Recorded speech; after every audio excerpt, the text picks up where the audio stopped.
Hi, I'm Mark Reed.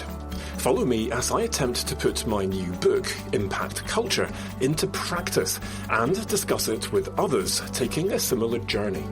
You'll get tips that will help you achieve more impact from your research and stay healthy, no matter how busy you are. Rediscover your purpose. Lead from behind to empower those around you. Transform your work culture. Welcome to Season 4 of the Fast Track Impact Podcast. So I said that we would put the current theme on hold for a week while I introduced you to this challenge around the word stakeholder in time for you to then join the discussion, which we had this last Monday. But the conversation was so insightful and creative that I'm just bursting to tell you more. So a brief episode this week, but an attempt to bring you up to speed with where that discussion got to and where I think this is headed. And you'll be able to engage with that in terms of what happens next and opportunities via my newsletter. I'll put stuff out on social media as well, Twitter and LinkedIn. So still work in progress, but so much progress made. So first of all, thank you to the just shy of 40 people who came in the end. People from around the world, in the right time zones at least. Apologies in particular to my Canadian colleagues for the time that we chose. A nice mix of people from a really different kind of a broad range of disciplines, and also it was kind of almost 50-50 people in professional services roles versus academics. So a lot of professional services colleagues feeling kind of trapped in this situation where this is the word that everyone uses, and we need to use this on a regular basis for our training, for all of our strategic documents, and just day to day. But I need to do something about this. What do we do? And some of the most insightful suggestions coming from those colleagues as well. People at the coalface, so to speak, in terms of, how do we change the way in which we talk about a whole load of different things? And the conversation was broad-ranging. We didn't just restrict ourselves to the word stakeholder. So, in case you're coming in fresh, just a very brief recap on this. So listen to last week's episode for much more on this. But it is the colonial roots of this word stakeholder that are problematic. In particular, the evidence points to Canada and how this was used by settlers who staked and held land that was not theirs to take.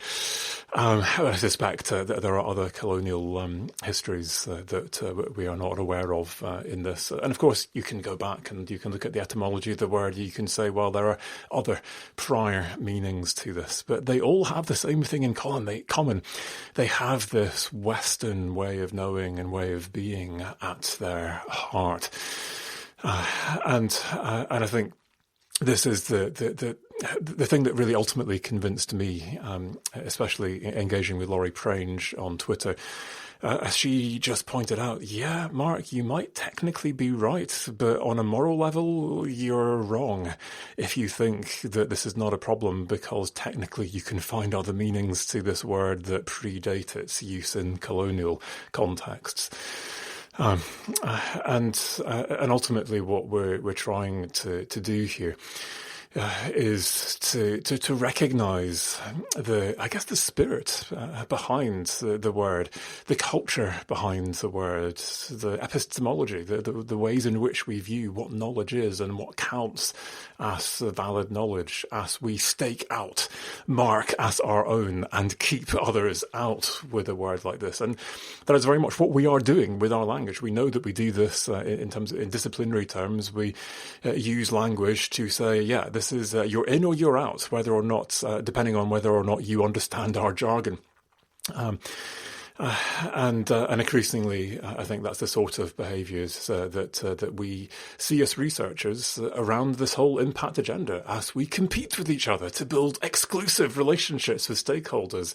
Yeah, he's mine, she's mine, and no, I'm not sharing my contacts with you. I'm not introducing you to them because I don't want you to dilute or steal my impact from me. So. Yeah, this is the spirit, I guess, the culture, the epistemology behind this word, and it stands at odds with non-Western ways of knowing and being. I think I may have shared this poem with you last week. I forget, a short memory, but it doesn't harm to share it again. Josie F. Expressed this really powerfully when she wrote, "Colonized minds hear ours and think possession. Decolonizing minds hear ours and feel connection." And so the task is to, we've problematized this, we understand there's an issue, well, we need to do something about this. And for me, finding alternatives to this world can only ever be one first initial small step towards a much larger project of decolonizing the language we use across the research community.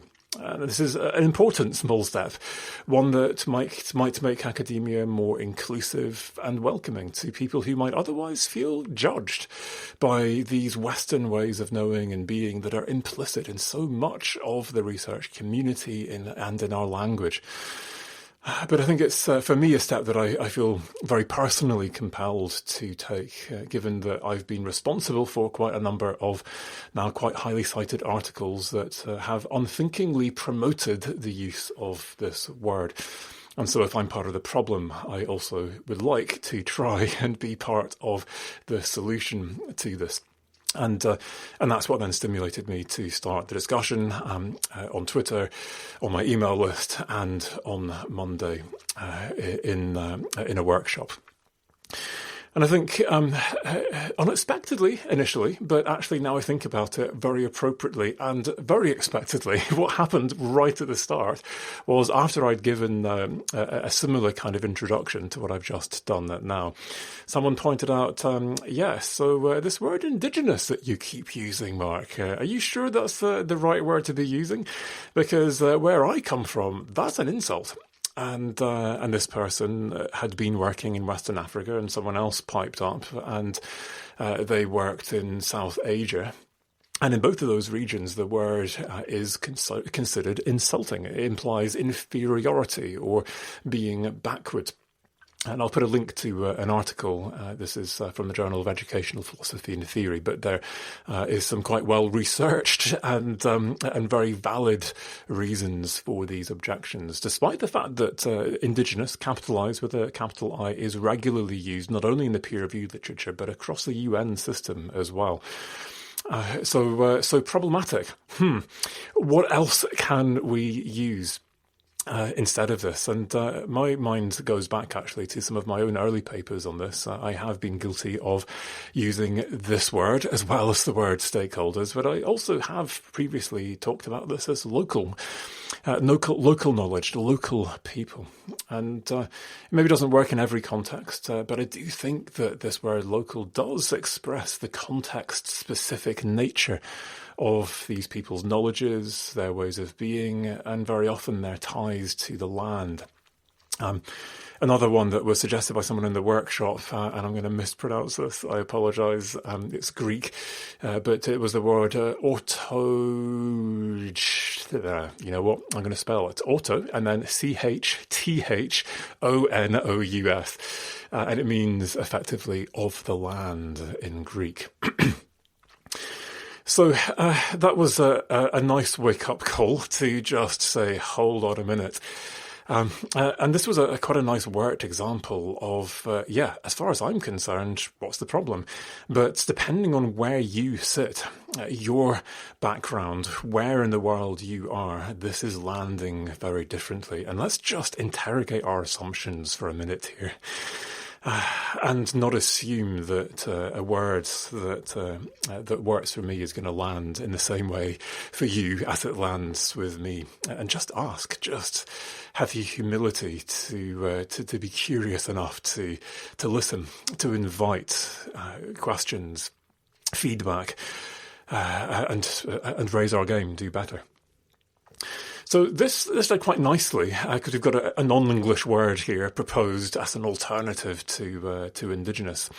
It led to the discussion that had already been raised in the Twitter debate on this, that perhaps we shouldn't, in fact, be using an English word to replace this word stakeholder. Maybe we need, on purpose, to be looking for a non-English word.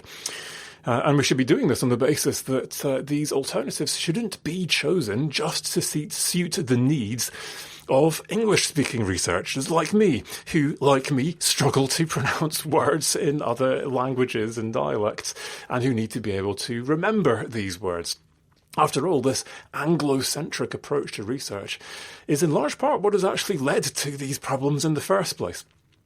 Interestingly, though, others in the workshop argued that, yeah, fair point, but the word stakeholder is an English word. And so this is a problem primarily for English speakers. It doesn't translate easily into other languages and is perhaps less of a problem in some other languages. And it was also pointed out that if you can find an alternative in plain English, so a normal English word, rather than a word like stakeholder that is kind of metaphorical in its roots and meaning, then actually you can then translate those plain English words into other languages much more easily. And some alternative, assuming we can come up with an alternative, might then spread more effectively internationally. But this is where the rub comes, because in fact, probably the majority of our workshop was spent discussing the fact that it is going to be very difficult, if not impossible, and in fact, you know what, inadvisable, to even attempt to come up with a replacement. At least if you want that replacement to be a single universal word or phrase or term that you're now going to get everyone in an ideal world to use instead. And so people suggested that perhaps we should be encouraging people to find their own context-specific replacements, rather than trying to suggest a universal solution to the problem that could be applied by everyone.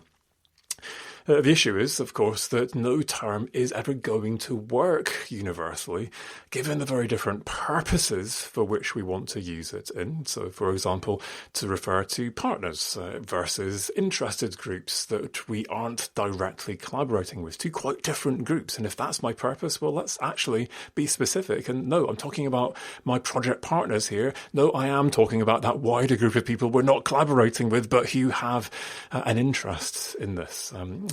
Great. So depending on your purpose, different terms are appropriate. But also your context, geopolitical, ethnic, other contexts in which we want to use these terms are going to influence the kind of words or terms that are going to be appropriate, that are going to land well with people. And in addition to this, someone pointed out that, of course, many people have multiple roles or hats. So, for example, I am research lead for an international conservation charity. I have a stakeholder hat, so to speak. There we go. I've just used that word again. But yeah, here I am representing a charity, and depending on which of those, whether it's my Centre co-director role, whether it's my chief executive or fast track role, these are different hats. I might want to represent different perspectives, all within me. So a single term, yeah, I can be an end user of a product. I can be a project partner. I can just be someone who has an interest, who wants to keep a watching brief, and I do that in that charity role on a regular basis. Yeah. How do you get a single term that's going to work for people like that? And even with all of that said, I think there is a likelihood of offence if we try and generalise to a single term. And you just have to look at lots of examples out there. So in Canada, for example, researchers are encouraged to refer to the individual groups, so people groups that they're working with by name, instead of using the term Indigenous or First Nations as a catch-all. And for people who live in the UK, you may be aware of this. In fact, not everyone even is aware of this in the UK, in my experience, especially in England, without meaning to be offensive to English people. But in the UK, very often you offend someone from Northern Ireland or Scotland by referring to them as Brits. And clearly you offend someone from Scotland by referring to Britain as England, as a lot of people outside Britain do. But this word Britain, actually, what is that? Well, Britain actually is the island of Britain, which includes England, Scotland and Wales.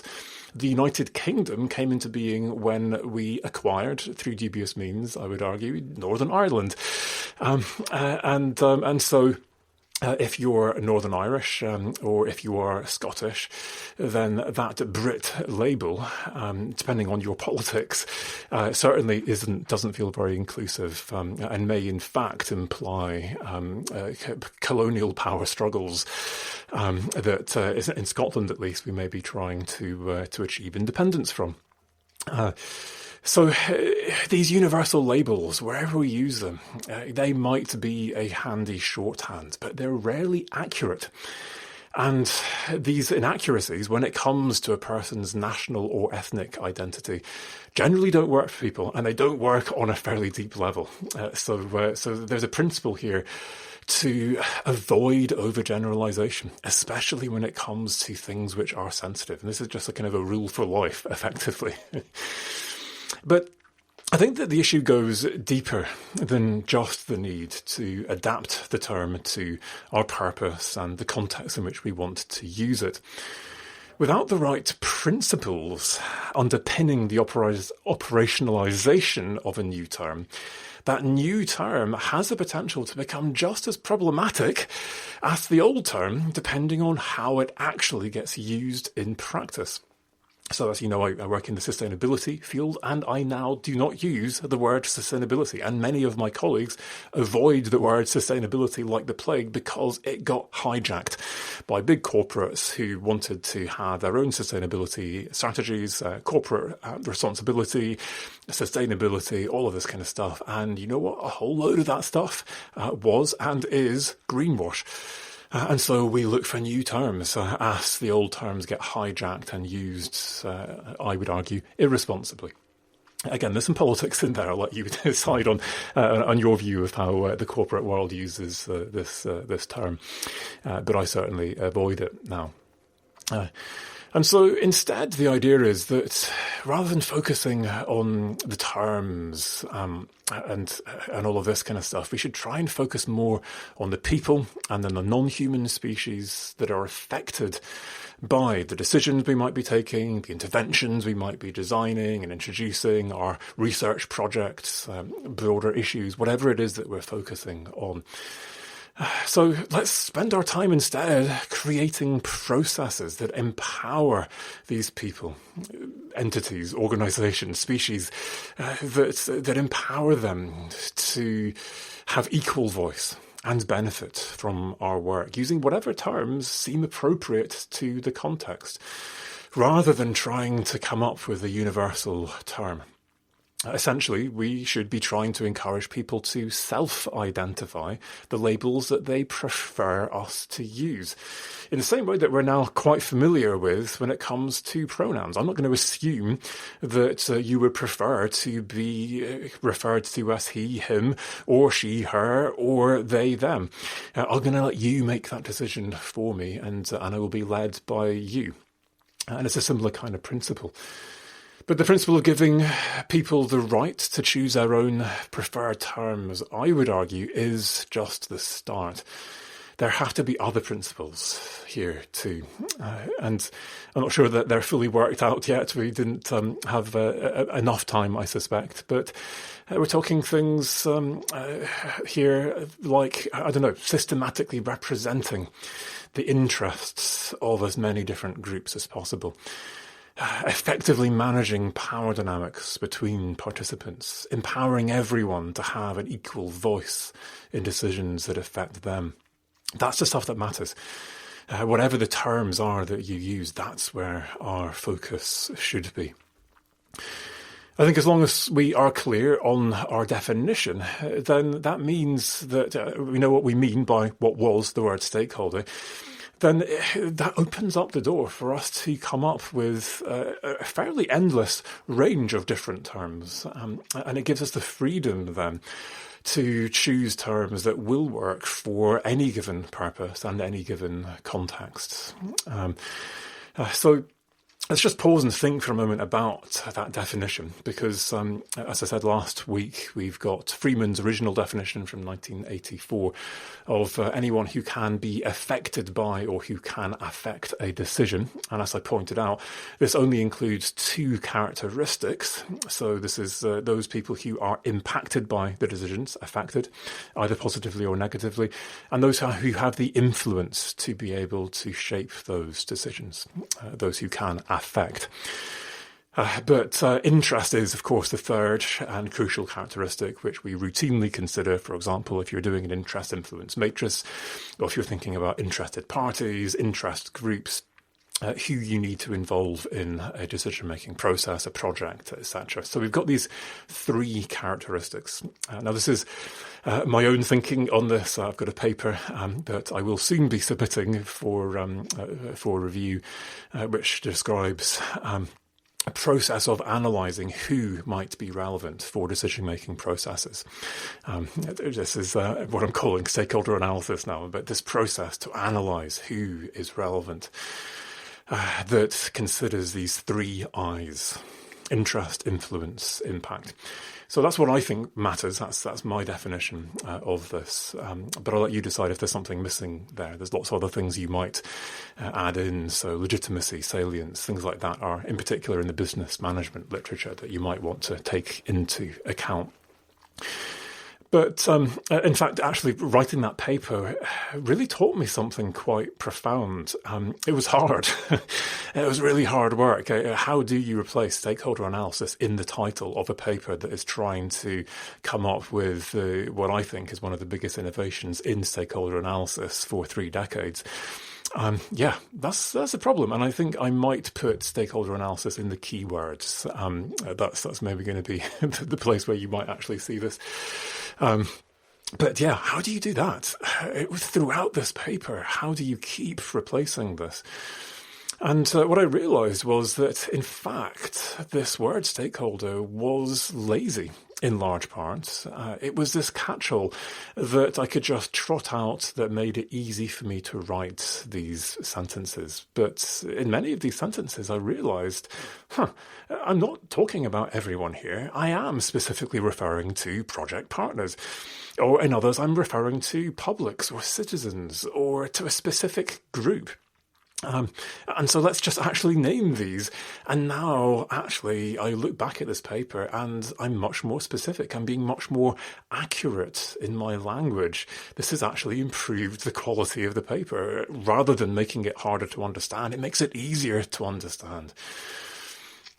But having said all of this, and I think these are probably the most important points that you'll hear from this, I do still think, and a lot of people are saying, yeah, great, but I still feel like I need a word from this. I've got to deliver a training program next week, and we're doing stakeholder analysis. We need a word that we can use a priori before we've managed to actually reach out to anyone to say, look, as a project team, let's sit down and think systematically about who might be relevant. And I haven't yet worked out who I should be approaching to find out how they would like me to refer to them. Maybe I don't have time to do that for everyone. I need something that just says, yeah, we're meeting to talk about our what, if they're not stakeholders. So a very practical challenge. And so we did move to the question of alternatives. And so I'm not going to repeat what I said last week. I went back over this, we rehearsed this, some of the arguments, debated some of these. We went back to this question of, relevant parties. Is that too close to the legal jargon? The sense I have from having researched this a bit is that the more common term is interested parties in legal terms. But any lawyers listening, please do correct me there. I wonder if it's as big a problem as we think. If we don't like that, relevant groups, maybe that works, or just partners, actually, because very often that's quite a different group. But when we can, we are upgrading. You're not just a relevant group that I'm going to engage in a more minor way. You're actually integral to this, and you're a partner. But of course, you can't do that with everyone, especially in projects that have hundreds and hundreds of organisations that might have an interest in what you're doing, which is fairly common. And so we still have those options, and I think that was effectively the conclusion of the discussion on social media and via email prior to the workshop. So great, there are some options, but the workshop did take us one step further to this, that said, well, you know what, maybe there are two different ways of coming at this problem. So the first approach, which is the approach that I've just described to you, is if we need a new term, then the first place you start is with the definition. So if we can define this term accurately, then based on that definition, we can come up with a term that accurately and comprehensively sums up all of the key characteristics of the term, the definition. So great, fairly obvious. But an alternative approach is to develop a typology. The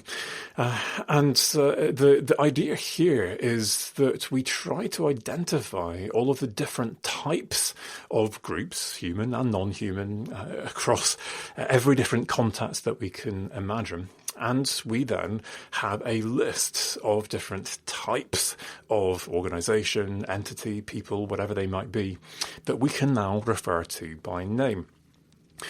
Now, there have been many lists generated over the years to help people think holistically around this and avoid marginalising certain groups. Checklist. Have you thought about these different types of people?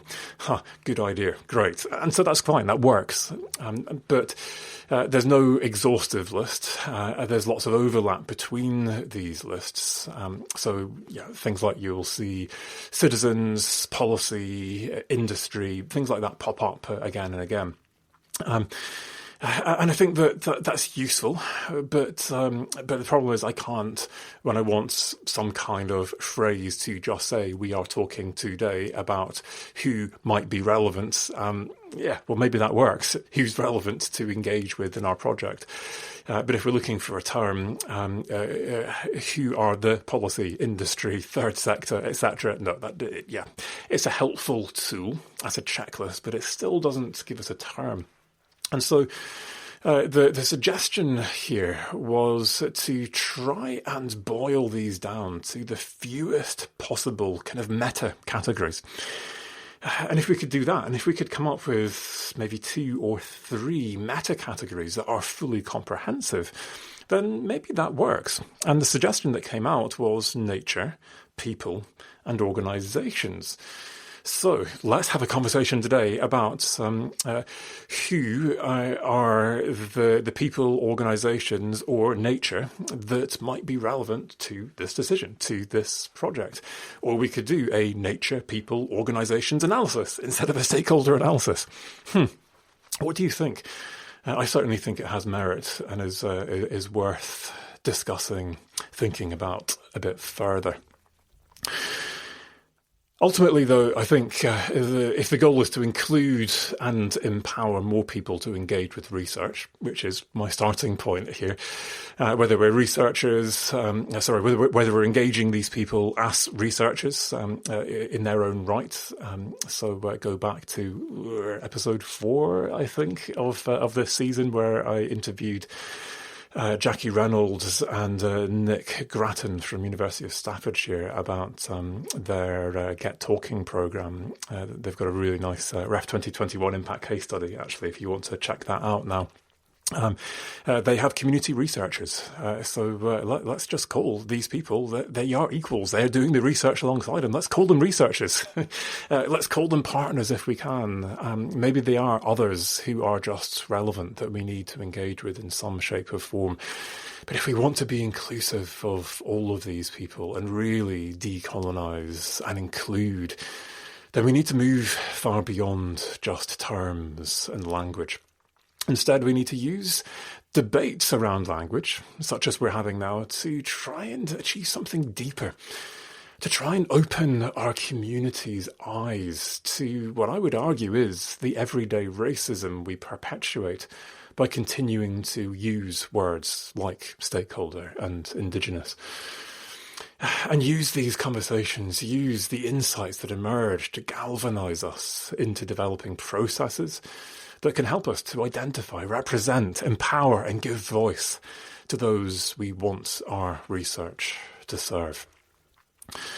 So a 4-point summary from this, and then I'll conclude with the next steps, which are a work in progress. So 1 is to avoid using the word stakeholder wherever we can. And from experience this morning, talking about a project where I'm in charge of doing stakeholder analysis, I failed miserably multiple times. Oh my goodness, it's going to take me a minute, but it's a work in progress. Let's try to use this word less wherever we can. Number 2, where possible, we design processes that enable us to work with those people that we want to help, to self-identify how they would like us to refer to them. And as I said, we can't always do that, but let's try and do that a bit more and think a bit more deeply about how these words land with others and get them to tell us how they would prefer to be referred to. And of course, where this isn't possible, number 3, then, we use language that accurately describes the groups we're working with. So, for example, this is nature, it's people, it's organisations. If you want some simple words, maybe it's partners, maybe it's relevant groups or relevant parties.